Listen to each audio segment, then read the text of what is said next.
Bonjour à tous, bienvenue dans le débrief. Cette semaine, le tribunal de l'Union européenne, basé au Luxembourg, émettait 2 arrêts en annulation des, je cite, des décisions du Conseil relatives d'une part à l'accord entre l'Union européenne et le Maroc, modifiant les préférences tarifaires accordées par l'Union européenne aux produits d'origine marocaine, ainsi que d'autre part à leur accord de partenariat dans le domaine de la pêche durable. Fin de citation. Toutefois, craignant sans doute des conséquences graves, le tribunal ajoute que les effets des dites décisions sont maintenus pendant une certaine période, car leur annulation avec effet immédiat est susceptible d'avoir des conséquences graves sur l'action extérieure de l'Union et de remettre en cause la sécurité juridique des engagements internationaux auxquels elle a consenti.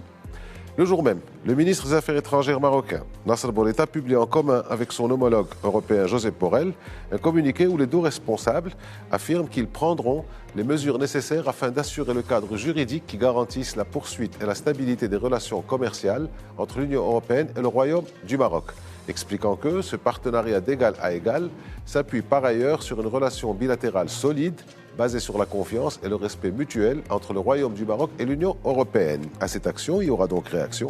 La Commission et la justice européenne semblant fonctionner comme sur 2 droites parallèles.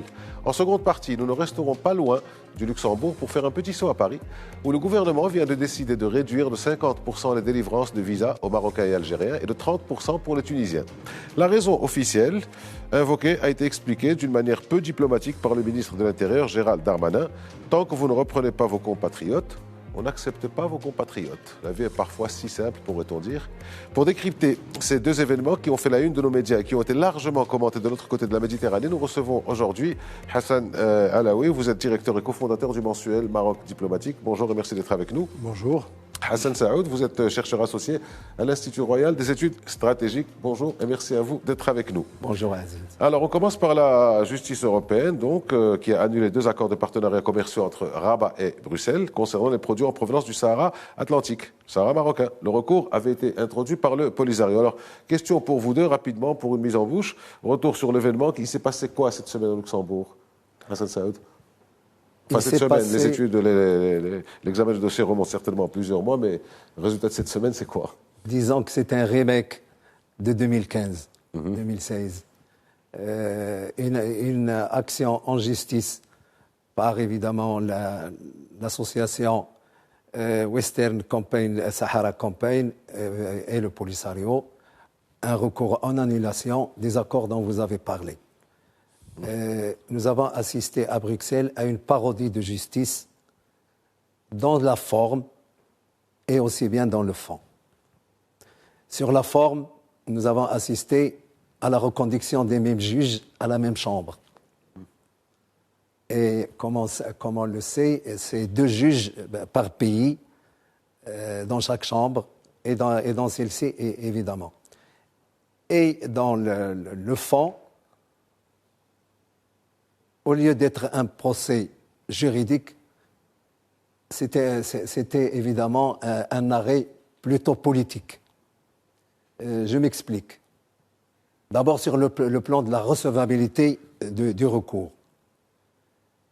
Est-ce que le Polisario a la qualité la personnalité morale pour intenter cette action? La réponse est juridiquement non. Pour eux, c'est oui. Pour eux, c'est oui, mais en avançant évidemment des arguments juridiques infondés. Sur le plan, évidemment, de tout ce qui s'est fait par rapport à l'accord, on parle des eaux territoriales, on parle évidemment d'un protocole 1 et 4 concernant l'origine, ce qu'on appelle les produits originaires. C'est un concept évidemment territorial et géographique. Et surtout qu'on a parlé d'un peuple sahraoui. Lequel, je n'en sais rien, parce que... Ils n'ont pas défini. Ils n'ont pas défini. Et pour moi, c'est une population, d'abord, parce que, ceci dit en passant, je pense que la traduction de l'anglais au français, à mon avis, a été un peu fausse. Et puis, autre point aussi, c'est que le Polisario, qui a soi-disant été considéré comme représentant du peuple sahraoui avec une reconnaissance internationale. Alors au niveau de ce concept de reconnaissance internationale, à mon avis, ni l'ONU, ni l'Union européenne, ni la Ligue arabe, l'Union africaine dans des conditions précises, cette reconnaissance. Et puis, dernier point, on ne parle pas de cette fameuse république. On parle du Front Polisario. Il faut le noter. Oui, tout à fait. C'est très important. Donc, comme je disais tout à l'heure, c'est un arrêt qui est d'abord en première instance et donc susceptible de recours et qui, certainement, on aura aussi un remède au niveau de l'appel.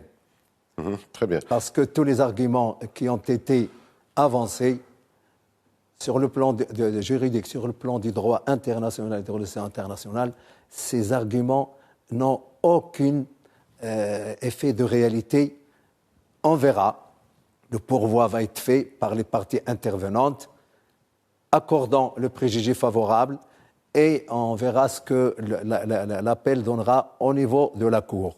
Alors Hassan Alaoui, vous me donnez aussi votre lecture de ce qui s'est passé au Luxembourg cette semaine. Il y a quand même, le tribunal prend quand même une certaine période de latence avant de rentrer ça, s'il n'y a pas de recours, parce que la décision risque d'avoir des conséquences graves sur l'action extérieure de l'Union. C'est-à-dire nos intérêts, on les garde, les intérêts des autres, on n'en fait pas trop état. Et puis il y a aussi, Hassan Saoud n'en a pas parlé, il y a aussi un passage qui est assez, c'était pas triste, je dirais amusant, le Polisario, donc autonome et indépendant. Donc son autonomie et son indépendance exaltées par les juges de Luxembourg. Oui, mais moi je ne vais pas faire de la redite par rapport à ce qu'a dit Hassan. Donc je vais avancer pour dire que cette décision est arrivée dans un contexte quand même assez particulier, à la fois bilatéral, je veux dire, par rapport entre le Maroc et l'Union européenne, et pas l'Union européenne en fait, globalement vue, mais la Cour de justice du Luxembourg. Et ensuite, régional, parce que ce qui se passe aujourd'hui dans la région du Maghreb, c'est quand même assez inquiétant. 3 coups d'État successifs donc en Afrique, c'est-à-dire au Mali, au Tchad, et le 3e pays, c'est la Guinée, dernièrement. Donc ça quand même, ça interpelle beaucoup ça devrait en principe interpeller l'Union européenne, les dirigeants de l'Union européenne. Moi, je suis évidemment atterré par cette décision, comme tout le monde, mais c'est une décision qui n'a aucun autre caractère que politique, tout simplement. Parce qu'il y a un juge qui s'appelle Gilles Devers, originaire de Lyon, connu pour ses positions pro-marxistes et communistes et tout, et qui, évidemment, j'allais dire, délégué redevable beaucoup au gouvernement algérien, qui travaille depuis longtemps, et on s'attendait, c'est ça l'élément essentiel, de toute manière, on s'attendait à cette décision. Encore que, moi, je m'étonne quand même que, évidemment, que le Maroc, peut-être délibérément, ne s'est pas préparé à cette situation, ou peut-être il l'a fait délibérément, il a laissé faire parce qu'il savait à quoi s'en tenir. De toute manière, nous n'avions pas, il faut le dire quand même, d'ambassadeur à Bruxelles, n'est-ce pas, depuis 2 ans, depuis le départ de ces RHO.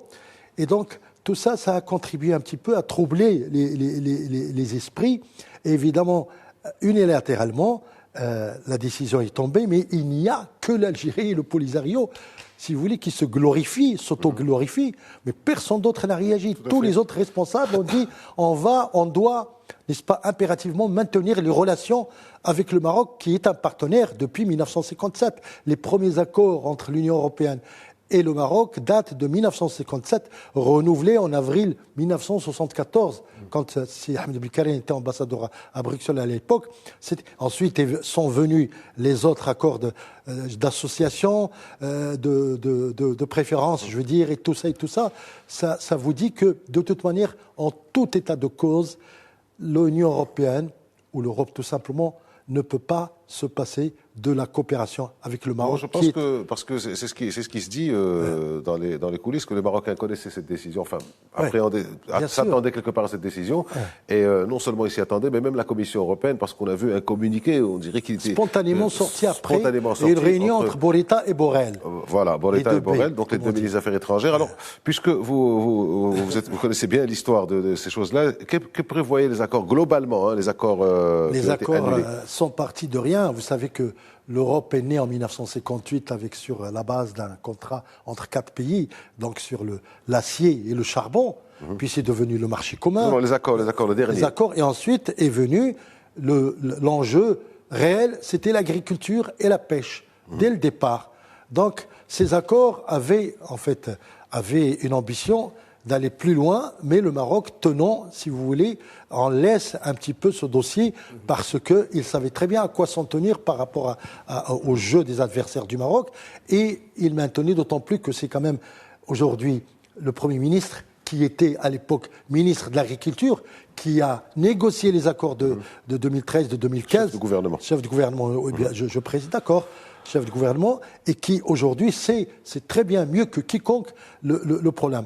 N'oubliez pas qu'en 2015, c'est Arnouch, puisqu'il s'agit de lui, avant de signer les accords sur la pêche et l'agriculture, il a demandé à inclure les territoires du Sahara, c'est-à-dire les provinces du Sud. Et c'était un petit peu l'enjeu, j'allais dire, la pomme du discorde pendant quelques mois, ou même plus que ça, pour arriver finalement à faire accepter, si vous voulez, cette insertion, cette intégration des provinces du Sud dans le cadre de l'accord. Et donc c'était ça un petit peu. Ouais, vous avez Pardon, pour répondre peut-être à votre question, ce jugement n'est pas suspensif de l'accord, ni exécutoire immédiatement. Il y a duré de 2 mois. Pour faire 70 jours voilà. Précisément. Qu'est-ce que contenait évidemment cet accord? Il y a un problème important, c'est un problème de consultation des populations et son consentement. Or, le Maroc, la population sahraoui s'est autodéterminée, il a choisi ses élus locaux, régionaux et au niveau des chambres des parlements. Donc c'est une autodétermination et c'est en même temps un consentement. Dans des élections que personne n'a contestées d'ailleurs, parce que on a vu, il y avait les ONG nationales ou autres qui étaient là, qui ont tout vu, donc c'est clair, avec les taux de participation élevés. Et avec un taux de participation inédit. Oui, mais une parenthèse vite fait, c'est qu'après ces élections, quand même l'Union européenne aurait pu féliciter le Maroc du principe régulé, transparent, démocratique. Il y a eu certains pays l'Union assez européenne ne l'a pas dispersés. fait. Mais le plus important aussi, c'est dans l'accord, c'est l'impact social, économique, social et sur le développement humain sur les populations. Or, quand on met 8 milliards de dirhams de dollars dans une région, ça fait 10 fois plus. Ça fait évidemment un développement qu'on ne peut pas contester et qui se répercute sur cette population. Alors les 8 milliards de dollars, ils ont été annoncés par le roi Mohamed VI lors du discours du 40e anniversaire de la Marche verte en 2015 donc, et que pratiquement les 3/4 ont déjà été débloqués. Donc voilà une région intégrée dans son pays d'origine qui jouit d'une démocratie, qui jouit évidemment de tous les avantages, des richesses de cette région-là. Et donc, cette consultation et ce consentement, s'il y a bien quelqu'un qui l'a fait, c'est bien le Maroc, qui a consulté les séquestrés de Tindouf. Est-ce qu'il y a un cadre démocratique? Est-ce qu'il y a un choix? Évidemment. Et que représente cette population? Alors, ce qui est intéressant, c'est Pardon, parce que c'est important. Cette population hétérogène, multinationale. Parce que jusqu'à présent, on ne connaît pas encore les nationalités de ceux qui sont séquestrés. Parce qu'il y en a un peu partout, d'Algérie, de Mauritanie et de l'entourage. On va revenir là-dessus. Oui, non, ce qui est curieux, moi aussi j'ai mon avis à donner, parce que j'en donne de temps en temps, c'est que le recensement des populations dans les provinces sahariennes, si on va regarder, on trouve la précision pratiquement à l'individu près. Personne ne s'est jamais intéressé de recenser ce qui se passe, les gens qui sont à Tindouf. Alors je reste avec vous, Hassan. Oui, rapidement, Hassan. Je vais me permettre de dire quelque chose, ce n'est pas de l'arrogance, mais j'ai été parmi les tout premiers en 1988, puisque je m'occupe de cette affaire du Sahara depuis toujours. Depuis longtemps. Et j'ai été parmi les premiers, sinon plus à l'époque, pour dire qu'il faut absolument que le HCR, le Haut Commissariat aux réfugiés, se rende à Tindouf pour authentifier. Ce n'est pas uniquement recenser. Recenser, c'est très peu comme concept. Identifier. C'est authentifier qui est Sahraoui, qui ne l'est pas. Or, s'il vous plaît, une seconde, ce qui se passe, c'est que dans les années 80, il y a eu 4 sécheresses successives dans la région. 4 sécheresses, vous vous en souvenez, de 80 jusqu'en 85 pratiquement. Qu'est-ce qui s'est passé? L'armée algérienne allait dans ces contrées, dans ces frontières, qui est no man's land, qui ne voulait rien dire. C'est entre la lune, comme on dit, et le sable, n'est-ce pas? Eh bien, ils allaient recueillir ces gens perdus, ces populations du Tchad, de Mauritanie, population du Tchad, de Mauritanie, de Niger et de toute la région du Soudan même. Ils les recueillaient, les prenaient dans des fourgons militaires et les emmenaient directement dans les camps à Tindouf. On les appelle les séquestrés. Les Algériens les appellent réfugiés. Il n'y a pas de réfugiés. Ce sont des gens séquestrés et parmi eux, il y a très peu de Sahraouis. D'où la nécessité aujourd'hui que le HCR, c'est d'ailleurs le gouvernement le HCR dont Antonio Guterres, l'actuel secrétaire général de l'ONU, était le patron. Donc il connaît bien cette région. Et lui-même a demandé, sous Bouteflika, pendant 15 fois, à ce que le HCR se rende dans ces camps pour identifier, authentifier qui est Sahraoui, qui n'est pas. Bien sûr, pourquoi? Parce que, bon, si on a le temps, je peux encore développer cette histoire parce que c'est important. Aujourd'hui, le Maroc revient sur ça. Pourquoi? Parce qu'il faudrait absolument donc authentifier. Pourquoi? Parce que c'est l'argument sur lequel l'Algérie repose. Parce que, en 1975, après la marche verte, qu'est-ce qui s'est passé? Non, on ne revient pas sur la question du Sahara. Ouais. On va rester sur l'accord. Alors, recensement, authentification, le Maroc doit aller dans ce sens. Et vous verrez la surprise. Parce que si l'Algérie ouvre les portes, on découvrira une grande mystification. Alors, Hassan Saoud, je reviens à vous. Je voulais vous poser cette question. Quand les deux ministres des Affaires étrangères, donc Josep Borrell et Nasser Bourita, disent qu'ils prendront les mesures nécessaires afin d'assurer le cadre juridique qui garantisse la poursuite et la stabilité des relations commerciales entre l'UE et le Royaume.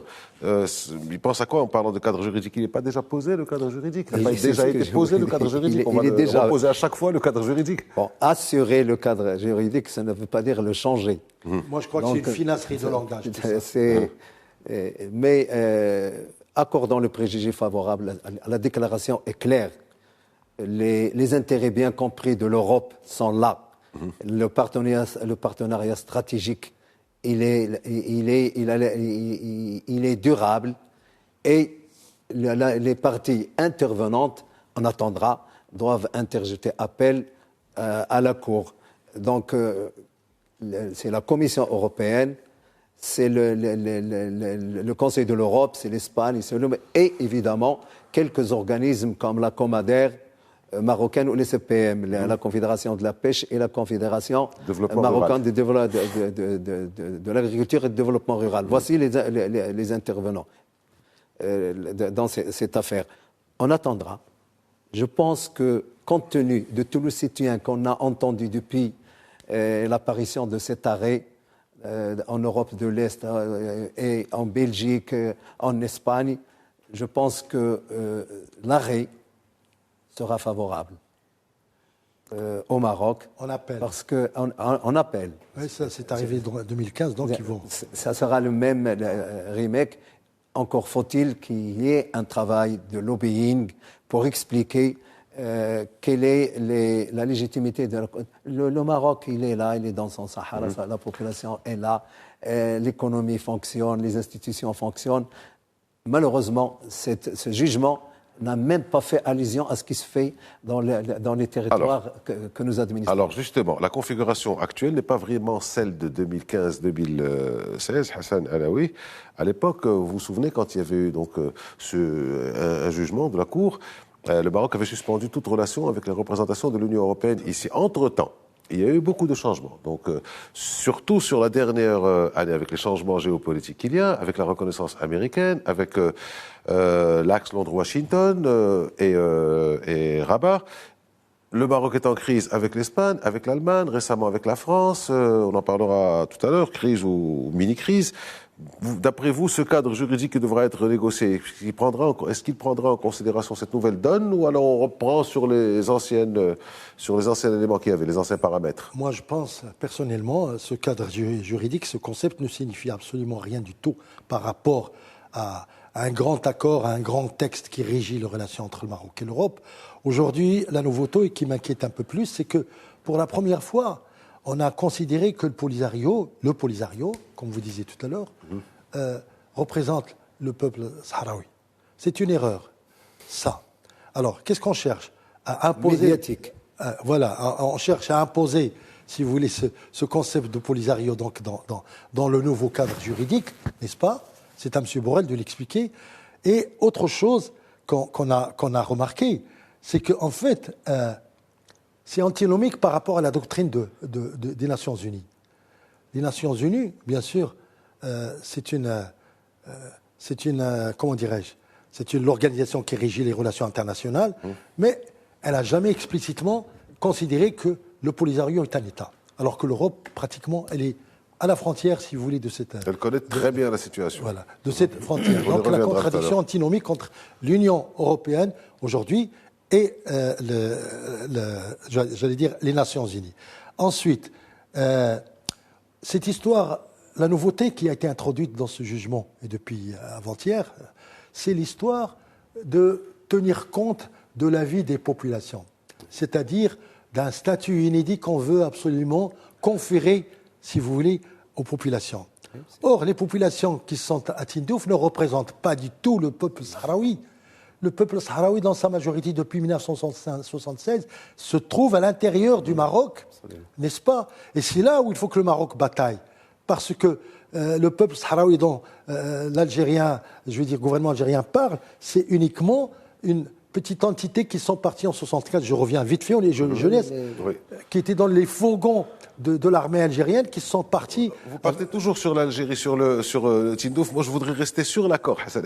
L'accord, c'est ça. C'est à M. Borrell d'expliquer qu'est-ce que c'est que le cadre juridique. On ne peut pas nous l'inventer. Alors, je reste avec vous, M. Borrell. Il y a dans le droit, dans le droit, il y a le territoire et il y a Monsieur Borrell, avant d'être européen, est d'abord espagnol. Et le pays qui va être le plus impacté par ces annulations, c'est l'Espagne. Vous avez des chiffres à nous donner pour nous expliquer un peu les choses. Écoutez, l'Espagne est très concernée, comme l'Europe, l'Espagne va souffrir de cet accord, n'est-ce pas, de cet accord qui est absolument, j'allais dire, suicidaire, mortel, meurtrier. C'est 128 navires quand même. C'est quand même plus. Donc 90 espagnols. Espagnols. C'est la moitié. C'est 132 navires. 132 navires, dont 94 essentiellement espagnols, qui assurent, si vous voulez, j'allais dire, des rentrées, qui font vivre des familles espagnoles et tout. Et nous, ils nous donnent combien pour ça, en contrepartie? Je pense que c'est comme pour l'immigration, c'est des miettes. C'est 52 millions d'euros. 52 millions d'euros, c'est rien. 52 millions d'euros pour pêcher à peu près 100 000 tonnes. 100 000 tonnes. C'est dérisoire. Alors nous aussi, on a intérêt. Nous sommes dans l'impératif de rebondir sur ces positions détaillées, j'allais dire, très très précises, sur lesquelles il faut travailler. Notre diplomatie doit travailler. Et je fais confiance donc à Siborita et encore qui va être épaulé par le chef du gouvernement dans cette affaire de négociation qui va être relancée aussitôt après la Constitution. Je ne sais pas, si Hassan, si ce qui se fait sur le terrain dans le Sahara marocain est clair. On n'a pas besoin de faire. Il y a un lobbying à faire, il y a des explications à faire aux pays qui ne le savent pas. Oui, mais bon, le Maroc fait ce qu'il faut. La population du Sahara marocain s'est autodéterminée. C'est terminé. Nous sommes dans un processus politique qui est déjà ancré dans les populations. Je suis d'accord avec vous, Hassan, mais il ne faut pas s'encenser de ce discours qu'elle s'est autodéterminée. On le sait depuis 1976. Mais non, il faut passer à autre chose parce que les relations internationales et régionales changent. Les méthodes aussi. Les hommes ne sont plus les mêmes. Vous comprenez? Donc, à Bruxelles et à Luxembourg, qu'est-ce qui se passe? Il y a des bureaucrates, des jeunes bureaucrates qui ont le pouvoir de décision aujourd'hui, qui forcément, beaucoup d'entre eux n'aiment pas le Maroc. Il faut le savoir, ça. Il faut donc travailler dans ce sens. Ils n'aiment pas, ça reste un jugement de valeur. Est-ce qu'ils ne le connaissent pas peut-être, ou ils ne connaissent pas l'histoire, sachant que les archives ne sont pas publiques, les archives de... Quel est l'enjeu en Europe maintenant? Mais il y a quand même... C'est un enjeu de sortir de l'Union européenne des juges à l'Union européenne des politiques. Parce qu'il n'est pas normal que des juges puissent prononcer un jugement en annulation d'un accord de la Commission européenne agréé par un Parlement européen. Nous sommes dans la supériorité des juges par rapport à une organisation. Eh bien, l'Europe des juges Il faut qu'il soit combattu au sein même de l'Union Alors, européenne. en fait, il y a trois Europes. Il y a l'Europe des juges, donc c'est la Cour de justice et le tribunal européen. Ce sont deux Il y a l'Europe du Parlement, il y a l'Europe l'Europe de la Commission. des parlements, des députés, qui eux aussi ont leur manière de voir les choses et parfois ils soufflent le chaud et le froid à leur manière. Et puis il y a l'Europe des politiques, qui est l'Europe qui est à Bruxelles, qui elle a d'autres intérêts. Mais on a l'impression que bon, il y a un flottement entre les trois. Il y a toujours les commissaires européens qui sont là, vous êtes nos amis, etc. Et puis les autres qui font. Donc on va en parler juste. La tension à Aziz est très visible. On en reparle juste après la pause. On se retrouve dans quelques instants. À tout de suite.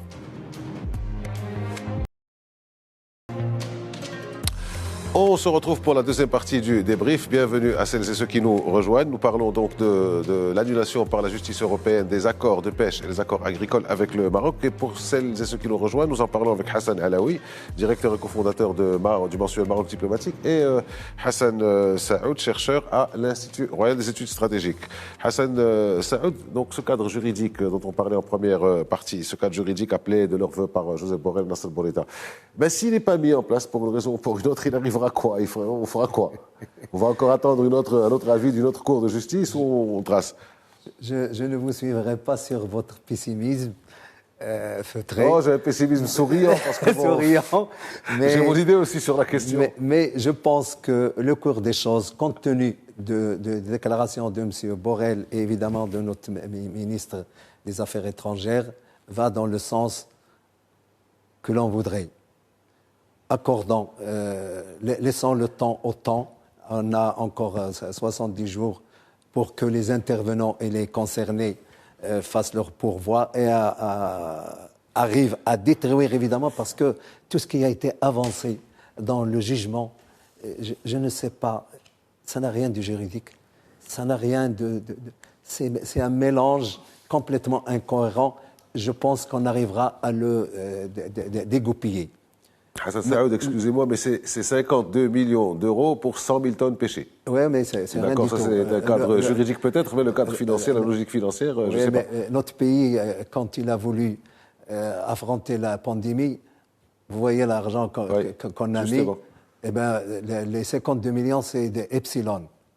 Le Maroc, quand il veut, c'est bien ce que je dis. Quand il veut, il peut. Et puis, cas extrême, je pense que le Maroc d'aujourd'hui et d'hier, il a toujours comme credo la diversification de ses échanges.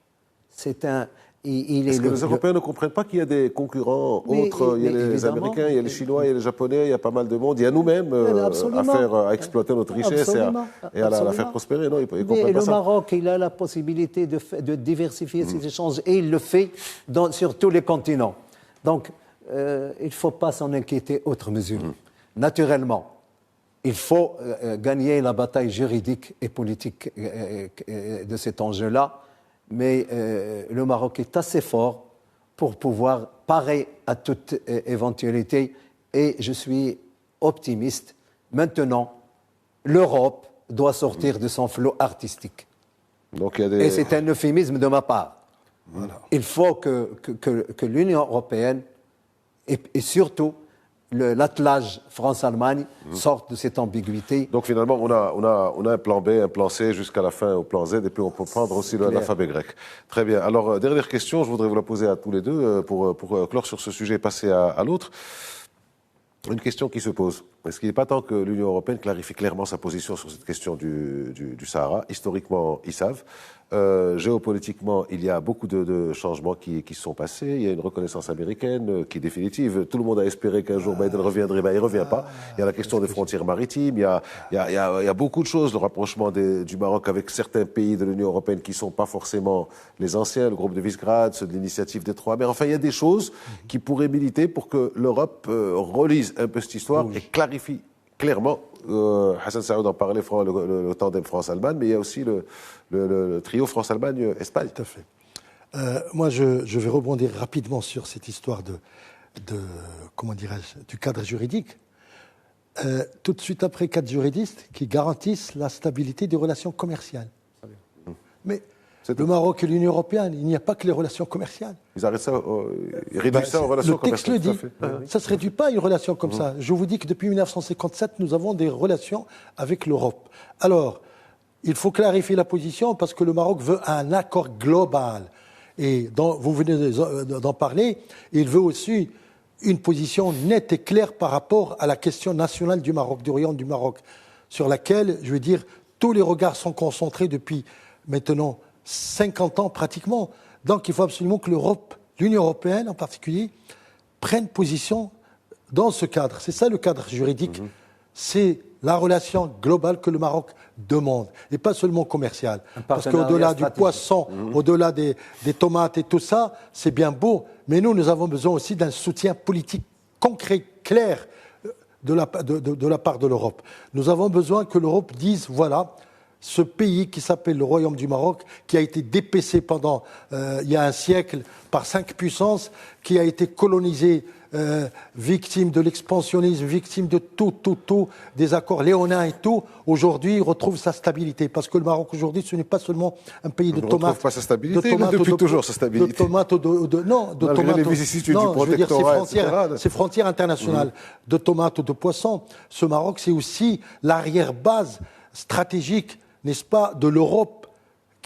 C'est le Maroc qui est en train de faire le mur contre les aventurismes qui menacent, si vous voulez, la région du Maghreb et le Sahel, qui sont des positions... Le mur contre ça et aussi bien le pont pour l'Union africaine, l'Union européenne. Contre l'immigration. Et qu'est-ce qu'il reçoit? Il reçoit des vêtis, je veux dire des queues de cerises, n'est-ce pas? Et dans ce cas-là, il faut absolument clarifier un jour ou l'autre cette position, ce cadre juridique. Il faut rajouter ce cadre juridique et politique et diplomatique, et pas seulement ça.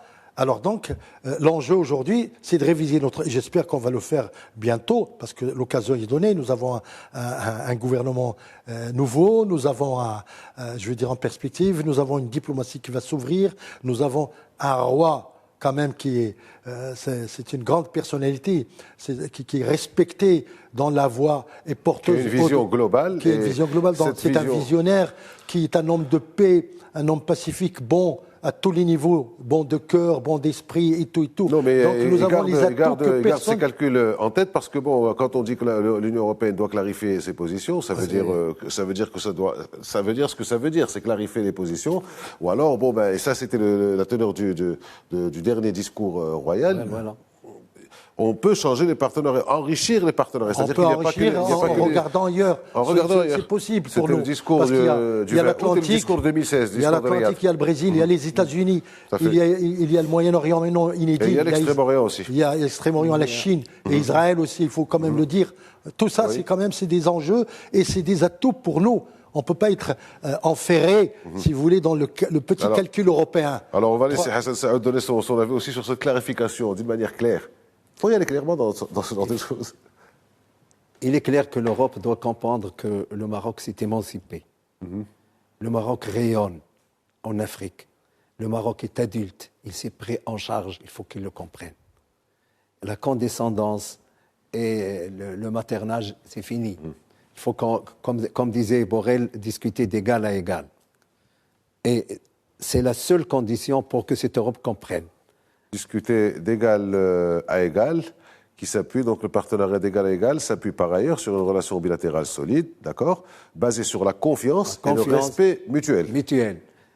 Une fois qu'on a dit ça, il faut passer aux actes, respecter ce pays, son histoire, sa position géostratégique importante, un enjeu géopolitique important, qu'on le veuille ou pas. Quand vous êtes sur deux mers et sur un grand détroit, il faut qu'on en tienne compte. Et l'Europe est à côté, malheureusement. Cet équilibrisme un peu maladroit ne sert pas les intérêts de l'Europe. Et il faut, et de la clarification, c'est important. Et le moment est venu pour que l'Europe, j'espère qu'il y aura d'autres pays avant, qu'un autre pays le fera avant, passe à la reconnaissance de la marocanité du Sahara après la première puissance mondiale. Et ça sera tout à son honneur. Avant qu'il soit trop tard, parce que s'il y en a 4, 5, 6 parmi les grandes puissances qui se prononcent sur la marocanité du Sahara, bon, pour l'Europe, après, ça va être un peu passé. Bon, on passe sur le deuxième axe, qui est cette question de visa. Donc, on le sait tous, les Français ont décidé de réagir et donc de mettre en pratique leurs menaces, comme disait Gabriel Attal, le porte-parole du gouvernement français. Donc, c'est une décision, je le cite, c'est une décision drastique et inédite, mais rendue nécessaire par le fait que ces pays, Maroc, Algérie et Tunisie, n'acceptent pas de reprendre des ressortissants que nous ne pouvons pas garder en France. À partir de là, on a eu un dialogue avec certains pays du Maghreb, puis des menaces. Et aujourd'hui, on met ces menaces à exécution. Bon, c'est clair, c'est net, mais c'est pas très adroit. Alors Gérald Darmanin, ministre de l'Intérieur, dit, pour expliquer les choses, pour que ce soit clair, tant que vous ne reprenez pas vos compatriotes, on n'accepte pas vos compatriotes. Réaction de notre ministre des Affaires étrangères, Nasser Bourita, c'est une affaire franco-française. Alors, Hassan Saoud, comment vous avez reçu cette nouvelle assez énervée, on va dire, donc des ministres français, et en face, la réaction parfaitement sereine, toujours didactique, pédagogique de Nasser Bourita qui explique que bon, les choses ne sont pas telles qu'elles sont, et que donc finalement, c'est leur problème à eux, franco-français. C'est leur problème à eux parce que le contexte, d'abord, est important. La France est dans une période préélectorale manifeste. La problématique migratoire va structurer la campagne électorale française. Sur le plan de la forme, évidemment, il y a une décision,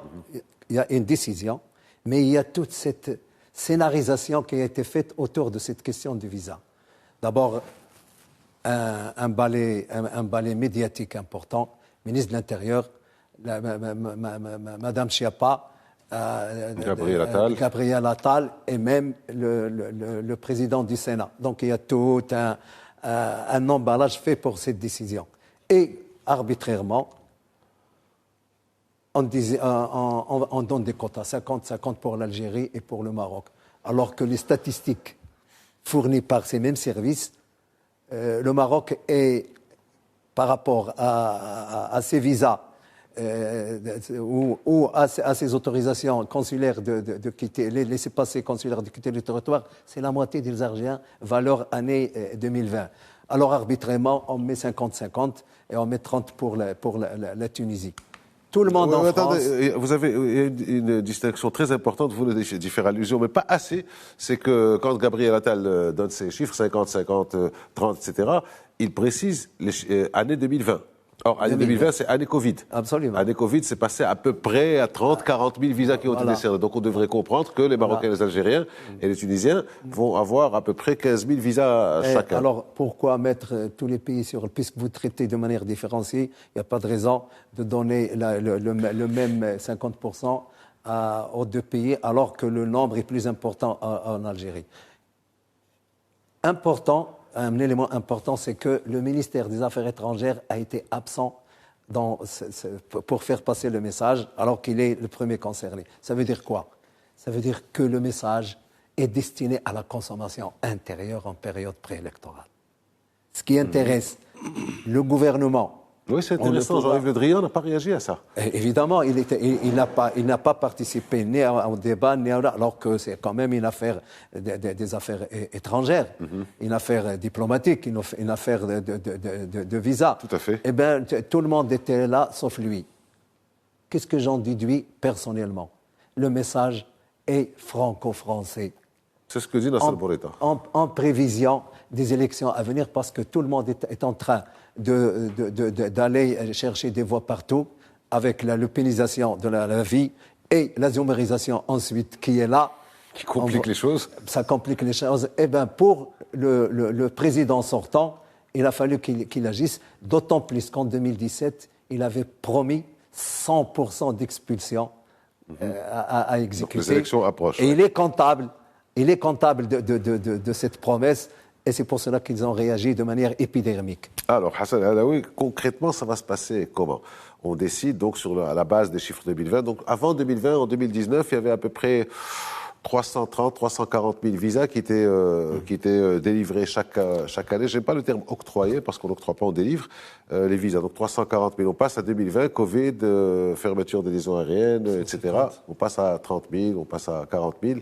Concrètement, comment ça va se passer pour diviser par deux? Si vous demandez, on vous dit oui, et moi on me dit non. Et puis si on me dit non, on lui dit oui. Ça se passe comment? concrètement? Non, concrètement, on ne peut pas savoir. C'est dans l'esprit j'allais dire, des autorités françaises, bien sûr. Mais comme a dit Hassan, je rebondis sur ça, là aussi c'est une petite cuisine politique française. Pourquoi ? Parce qu'on constate qu'aujourd'hui, l'enjeu électoral français, n'est-ce pas, il est tout simplement franco-français, mais aussi, hélas, franco-maghrébin. Pourquoi ? Parce qu'aujourd'hui, vous avez une femme qui s'appelle Madame Marine Le Pen, qui était la championne du racisme et de l'anti-immigration et de la politisation extrême dans le sens de la droite française. Et puis, vous avez aujourd'hui cette même dame qui est en train de perdre du terrain. Elle perd pratiquement 12 points par rapport à Zemmour, qui est en train de réussir une montée spectaculaire et très inquiétante. Or, ces 12% qui sont bouffés dans l'électorat de Marine Le Pen, ils ne vont pas, je vais dire, à Zemmour. C'est M. Macron qui veut les récupérer, il faut bien le dire. C'est M. Macron qui va les chercher au deuxième tour, n'est-ce pas ? Oui. Donc, tout ça, c'est des enjeux électoraux. On a cherché, on oublie l'économie, on oublie le chômage, on oublie je veux dire, l'éducation nationale, et même la défense et tout maintenant. La politique étrangère, elle est vue du bout de la lorgnette. Et donc, il reste l'enjeu immigration et islam, tout simplement. Les émissions dans les télévisions françaises sur l'islamisme, sur le djihadisme et tout ça, ça abonde, comme on dit, ça pleut comme à gravelotte, n'est-ce pas ? Et c'est terrible, c'est ce déplacement, si vous voulez, forcé de l'intérêt, si vous voulez, vers ces sujets qui étaient marginaux jusqu'ici, qui deviennent maintenant les véritables enjeux. Et donc, le gouvernement français ne veut pas rater l'occasion de récupération des voix qui vont partir de chez Mme Le Pen par le biais de Zemmour. Il veut absolument les avoir. D'où on va caresser dans le sens du poil l'extrême droite française qui va peut-être finalement comprendre que nous aussi, gouvernement de Macron, nous sommes aussi pour, serrer les vis et pour le choix des expulsions, celui, si vous voulez, de l'excommunication et tout ça. Donc, on a dit, mais comme vous dites, ce qui est surprenant, c'est pourquoi on divise par deux. De toute manière, il n'y a rien de nouveau. Ça a été déjà depuis des années, des décennies, cette politique de diviser par deux. Elle est comme ça, sauf que chaque année, le nombre de demandes, il grossit. Mais le quota de visas, c'est toujours pratiquement la même chose. On en est au quota. Donc là, on revient un peu à cette discussion qu'on avait en première partie sur... Je ne sais pas dans quelle mesure nos amis français s'y prennent en considération la perception que nous, on a de ces choses. Donc finalement, pour faire rapatrier quelques centaines ou quelques milliers de personnes, dont il faut s'assurer d'ailleurs de la nationalité, s'ils sont bien marocains, les Français vont bloquer leur territoire, donc à des investisseurs, à des touristes, à des parents, à des gens qui vont se faire soigner. Est-ce qu'ils ont bien fait leur compte? Est-ce qu'ils ont bien calculé? Alors c'est bien, quand on dit les élections, eux, ils sont sur avril, où il y aura l'élection présidentielle, sur mai ou juin, où il y aura l'élection législative, mais il y a nous aussi, il y a les Algériens, il y a les Tunisiens. Est-ce qu'ils ont bien fait leur calcul? Est-ce que ça risque pas de leur revenir un peu à la figure, si j'ose dire? Parce que là, ils touchent au-delà de leurs élections les esprits et les cœurs de ce public-là. Je parle des Maghrébins, mais je parle encore plus des Marocains. Nous sommes Marocains. Oui, bon... Ils ne se sont pas trompés un peu dans leur truc? Je pense qu'il y a une erreur de jugement pour des raisons électoralistes dont on verra... oui, mais il risque d'y avoir des conséquences là-dessus. Oui, certainement. Mais qu'est-ce qu'on veut expulser? D'après eux, parle de délinquants, de terroristes, comme si c'était des terroristes, comme si nos concitoyens sont devenus terroristes ici. C'est là-bas qu'ils sont devenus. C'est le contexte français qui a fait qu'ils le sont devenus. Ouais. Et des clandestins. Mais dans cette contradiction et cette schizophrénie française, ils font de ce qu'on appelle l'immigration, ils accueillent toute l'élite maghrébine, chercheurs, professeurs, ingénieurs, médecins, informaticiens tout dernièrement. Donc, ils veulent le beurre, l'argent du beurre et le sourire de l'épicière. On ne peut pas discuter d'égal à égal comme ça. La vérité, c'est ça. Nous sommes doublement pénalisés. On veut nous renvoyer ceux qui ne veulent pas, mais on veut garder notre élite qui sont des acteurs de développement de notre pays. Toute la crème est chez eux. Ils débauchent même des étudiants avant de quitter les grandes écoles chez eux. Eh bien, cette asymétrie n'est plus valable. Et il ne faut pas vouloir tout. Non, jusque-là, Hassan Saoud, ça passait, cette question de quota dont parlait Hassan Alaoui, ça passait, le fait d'aller faire la queue, d'attendre, d'avoir toutes les données personnelles, c'est une autre histoire, pour le visa, tout ça, ça passait. Mais là, vous recevez pas vos compatriotes, on reçoit pas les vôtres. C'est assez rabaissant. Alors, plus grave, je reste avec vous, je voudrais vous poser la question à tous les deux, mais je commence par vous, Hassan Saoud. Il y a un sondage qui passait plutôt inaperçu, le sondage CSA, donc, il dit que 87% des Français sont d'accord avec cette décision. La France a eu tort, la France a eu raison. La France a eu raison pour 87%.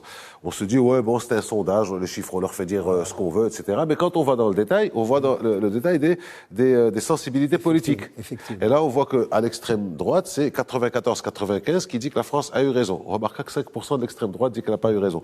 Mais sur la gauche, qu'elle soit radicale ou pas radicale, ils sont quand même 75%, les trois quarts, qui disent que la France a eu raison.